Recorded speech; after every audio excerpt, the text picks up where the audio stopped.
Кандидат-президентската двойка Димитър Куцуров и Камелия Тодорова даде летящ старт на своята предизборна кампания с незабравим полет с самолет над живописната долина край село Белчин.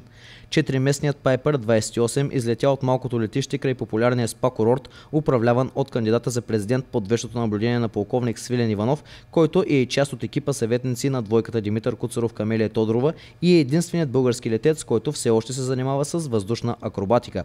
България е много красива от високо, а оттам всичките ни проблеми изглеждат толкова малки и незначителни, каза Димитър Куцуров. Кандидат-президентът сравни малката машина с малка България и коментира, че щом този самолет може да извърши наглед невъзможни неща, той родината не може да тръгне напред и нагоре, стига да има добър пилот в кабината. Винаги трябва да виждаме простора пред себе си, но и да сме здраво стъпили на земята, заяви още Димитър Куцуров. Кандидатът за вице-президент Камелия Тодорова пък подчерта, че във весените се е чувствала свободна както никога досега. Тя пожела на всички българи да могат да изпитат същото поне веднъж в живота си. Нека да надмогнем страховете си и да отидем да гласуваме на изборите на 23 октомври, призова Камелия Тодорова. Купуването и продаването на гласове е престъпление.